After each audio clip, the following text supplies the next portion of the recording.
সরস্বতী পুজো মানেই কিন্তু আমাদের একটা ইমোশন, আর এই পুজোর সঙ্গে জড়িয়ে আছে আমাদের সবারই ছোটবেলার অনেক দুষ্টু মিষ্টি অনেক ভালো ভালো স্মৃতি। সকাল সকাল ঘুম থেকে উঠে উপোস করে অঞ্জলি দেওয়া, সেই মায়ের শাড়ি পরে পুজো দেখতে বের হওয়া, আর হচ্ছে গিয়ে সবচাইতে কষ্টের কথা, কুল খাবি না, কুল খেলেই নাকি আমরা ফেল করব, সেই ভয়ে আর কুল খেতাম না। যেই পুজো শেষ আমরা কিন্তু কুল খাওয়া শুরু করে দিতাম আর ভাবতাম বাঁচা গেল। আর এই পুজো কিন্তু আমাদের কলোনিতে হচ্ছে, আর এত সুন্দর ডেকোরেশন করেছে, ধরতে গেলে ছোটো মোটো একটা বিয়ে হচ্ছে, এত সুন্দর ডেকোরেশন করেছে না।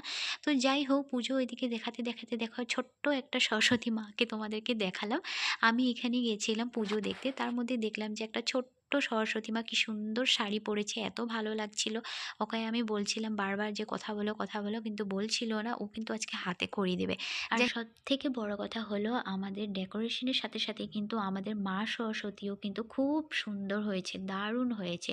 তো এই সরস্বতী মা কিন্তু আমাদের মানে একজন ফ্রেন্ড, ওরা হাজব্যান্ড ওয়াইফ দুজনে মিলে দিয়েছে, আর আমার এত ভালো লেগেছে ঠাকুরটা, মূর্তিটা খুবই সুন্দর হয়েছে। তো ওকে আমি বলেছি যে মূর্তিটা কিন্তু খুব সুন্দর এনেছো তোমরা। তারপর কিন্তু আমাদের এখানে দেখো আর্ট কম্পিটিশন হচ্ছিল, আর সব থেকে মজার কথা হচ্ছে কি জানো তো, যে কথা হচ্ছিল পুরোহিত আসবে পুজো করবে, তারপর আর্ট কম্পিটিশনটা হবে। বাট আনফর্চুনেটলি কি হয়েছে, পুরোহিত মশাই 3টা বেজে গেছে এখনও আসেনি।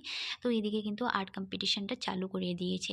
তো এখানে কিন্তু আমি অনেকটা টাইম ছিলাম, তো যেহেতু আমার খিদে পেয়ে গেছিলো তার জন্য কিন্তু আমি ঝটজলদি ঘরে এসে পড়েছি। আর এইটুকু অবধি তোমাদের সঙ্গে শেয়ার করতে পারলাম। ভালো লাগলে অবশ্যই like comment share and subscribe করে দিও। Bye bye.